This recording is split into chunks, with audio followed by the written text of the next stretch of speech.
You knew Donovan McNabb was there. He was growing as a quarterback. You had some free agent money to spend. You signed John Runyon, and you carry that over into the following season. That to me is one of the benchmarks for this team this season. I don't expect it to make the playoffs. I didn't expect it to make the playoffs. The question is, what can we find out about Nick Sirianni? And if the guys continue to play hard for him for all 17 games, that's a check in Nick's favor.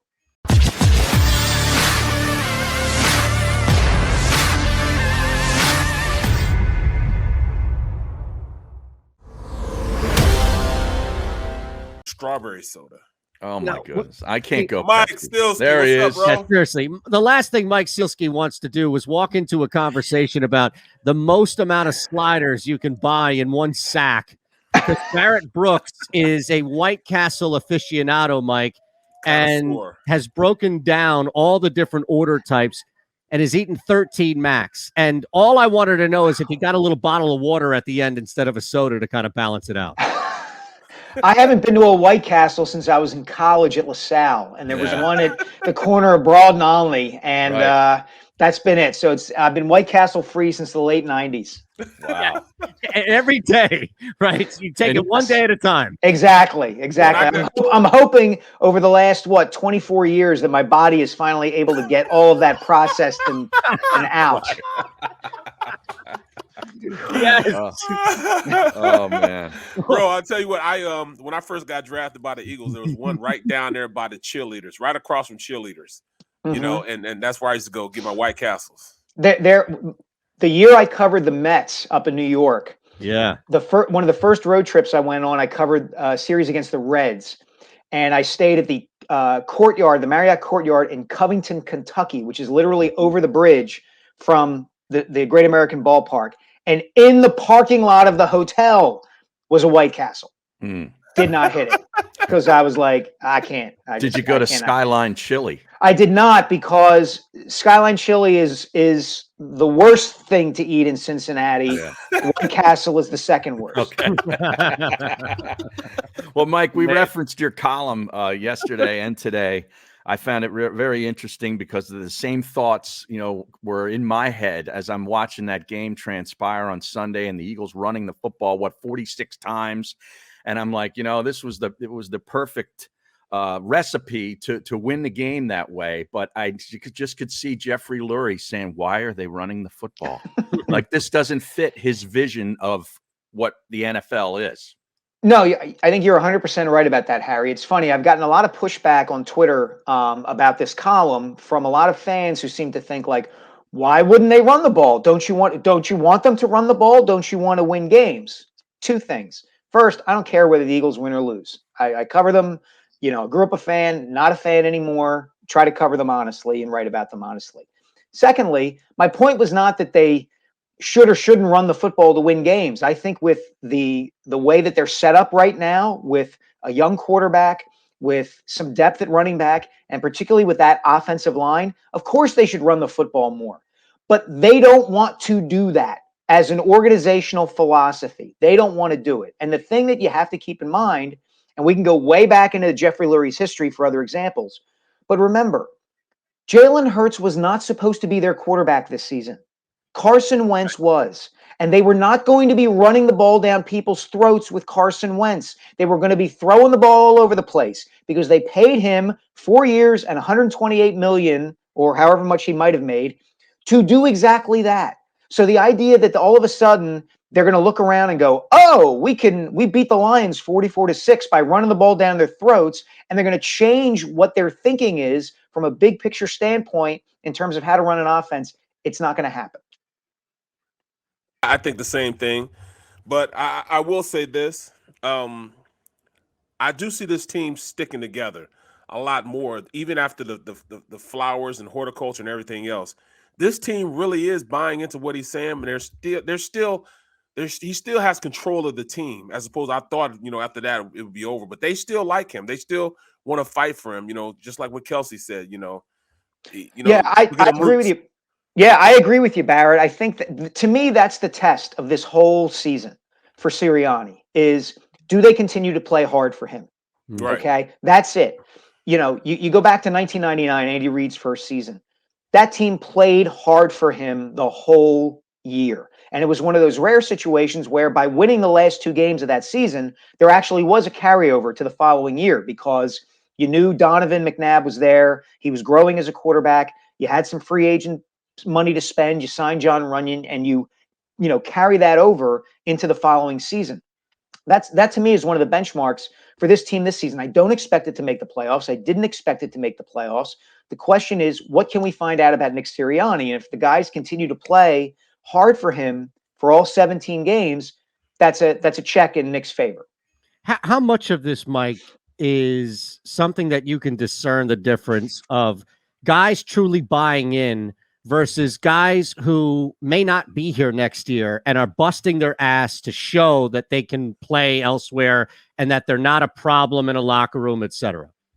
Yeah, I mean, that's a key question, Eitan. And I think, I think you have to look at the guys who are playing hard and where are they in the pecking order? Like if Jason Kelce and Lane Johnson and Fletcher Cox are still busting their tails, that's one thing, right? That suggests that if they haven't bailed on Nick, then nobody else probably will either. And then, of course, you get to the question of the responsibility on the front office to bring in players next offseason who will fit into who meet the fit the culture that they want, right? They tried to do that while Wentz was here. They caught lightning in a bottle that 1 year in 2017 where they brought in Chris Long, Torrey Smith, LeGarrette Blount, guys who were hungry and wanted to win and were pros, and they win a Super Bowl. They missed on that the last few years, and now this is different. Now they're going to have to draft guys and they're going to have to sign guys who have that kind of makeup because eventually Kelce ain't going to be here. Right. Fletch may not be here next year. Lane Johnson, he's 31, 32. How much longer is he going to be here? So there's going to have to be some turnover, and they're going to have to get those kind of character guys in here to make sure that sort of thing doesn't happen. Do you think the front office has already made up their mind about the quarterback position as far as Jalen Hurts is concerned? I don't know if they've already made up their minds. I have to think that based on what happened Sunday, assume for the sake of argument, right, Howard, that the Lions were a competent NFL team. Okay. You didn't beat the worst team in the league 44-6. You beat a decent team, I don't know, 28-14 or something like that, doing exactly what the Eagles did. I don't know that that's still necessarily a mark in Jalen's favor, right? Because Jeffrey and Howie look at this and say, if we have to play that way, then we don't have the right quarterback. We'll have the right quarterback. Right. I mean, the last time the Eagles really played that way, and yeah, they've had good running games. They had LaShawn McCoy, and they had multiple running backs in depth in 2017. But they still had Carson Wentz. They still had Michael Vick or Donovan McNabb with LaShawn McCoy. Go back to 2003, okay, when they had the three-headed monster with Deuce Staley, Correll Buckhalter, and Brian Westbrook. What did they do that offseason? What happened that offseason? The NFL changed the rules to make it easier to throw the ball, and they didn't say to themselves, well, we can win with 3 great running backs. They went out and traded for Terrell Owens so they could throw the ball. So this is what they do. This is what they believe in. Jeffrey Lurie's been upfront about this. So even if they continue being competitive this season, running the ball like this, to me, all it suggests is, okay, well, we got to draft a quarterback then because we can't play the way we want to play if we have to do this to accommodate Jalen Hurts. Looking at you talking about the front office and looking at Howie in the next, couple of months. Do you think the organization, especially, the owner, has the trust in Howie to make the decision for those 3 first rounders, or 2 first round, 2 second rounders?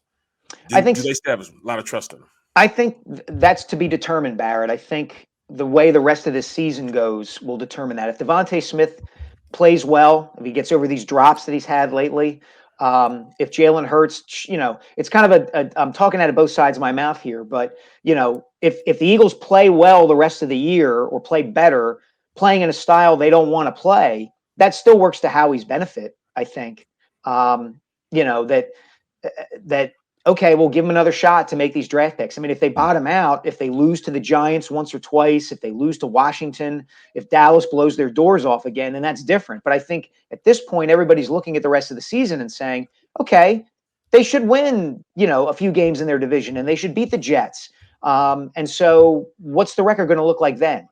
I mean, to me, it would be almost the worst possible outcome, though, right? Like the Right. whole season should be a referendum on finding out what you have in Nick Sirianni and Jalen Hurts. That's why the last column I wrote was the idea that if you're going to bench Hurts, I could understand the logic behind it because you have another option in Gardner Minshew, who has some NFL experience, and you would see what Sirianni does with a different quarterback, right? Like you have two variables there that you don't know much about, the coach and the quarterback. If you take one of those variables out and put a different variable in, take out Hurts and put in Minshew, maybe you learn more about what kind of coach Sirianni is. Maybe Minshew hits Devontae on those crossing patterns and those slants that Jalen seems to throw the ball behind him too often. So I don't know. I think all of that is yet to be determined over the next, 9 weeks. Is there something you've seen, Mike, that from Nick Sirianni himself that gives you significant pause in even coming to a conclusion that the Eagles can come to conclusions of who he is? Is there something that you've seen from him on the field, all in game? I don't care about the T-shirts and the flower shit. That's fun to make fun of. But specifically when we're talking to you, I'm curious, from start to end, whistle to whistle, is there something that you've seen through 8 weeks now that just gives you pause that he can do this, really do this? Yeah, that second game of the season against the 49ers, where they had first and goal from the 1 and couldn't get in, and a large reason for not getting in was the play calling, where it was, I'm going to show you how smart I am. I'm not going to run a quarterback sneak. I'm going to do the stereotypical West Coast offense, or however you play designer thing, to scheme our way for 1 yard. I thought he was coming off as either too deferring too much to the guys he works for, or trying to seem like he was too smart for his own good. So that gave me pause. And I think some of the diversity in the play calling has been lacking over several weeks. Now, maybe he's a young coach and he's getting his bearings, and that'll change over time. But yeah, I've had some things on the field that have given me pause about Sirianni. Never mind the happy high school approach he seems to have. Yeah. I'm willing to give him more rope on that, guys, because you know what? I said this to somebody the other day. I'm 46. I am now old enough to be many of these players' dads. What motivates them and moves them is different from what motivates and moves me. And maybe Nick is closer to that and understands it better than I do. Follow Mike on Twitter at Mike Sielski. And of course, you got the book coming out. Talk about that too. January 11th of 22, The Rise, Kobe Bryant and the Pursuit of Immortality.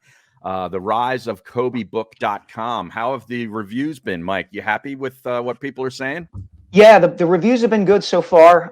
Publishers Weekly gave it a starred review, which is great. That's kind of like a tone setter for what to expect down the road. And we've also got a podcast coming in 2 weeks. Oh, it's called I Am Kobe. One of the reasons I was able to do the book is that I got my hands on micro cassettes of interviews that Kobe did when he was 18 and 19 years old, while he was still a senior in high school and in his first year with the Lakers. Nobody's heard these tapes before. So they're going to be they're the backbone of this 10-part podcast, this narrative that we're doing, telling the story of his early life. So that comes out in a couple of weeks, and then the book comes out in January. Can you give us a little bit of a teaser here? Just something to wet our beaks, Mike, about a moment, a sentence, just something that was uttered way back, because everybody, when they're a kid, says, I'm going to do it, right? I'm going to be the greatest. And not everybody is the greatest. Right. So I don't know if it was something as simple as that, or maybe it was something a little more subtle that when you hear it, you're thinking, oh my goodness, this gives me chills. This is a 17-year-old Kobe Bryant talking about something that when you actually see the story play out, that's it. It's like a Jay-Z lyric from, his first album, I'm taking over the world. I'll give you two, Eitan. Number one, when he was in high school, he had a buddy from West Philly who didn't go to Lower Merion, but they had gotten to know each other.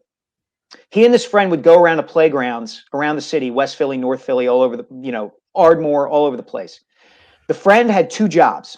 His job was to rebound for Kobe when Kobe shot, and his job was to yell at Kobe while Kobe shot. You go to a white school. You can't play with the city kids. You're soft. And he would scream that at Kobe while Kobe was dunking and shooting.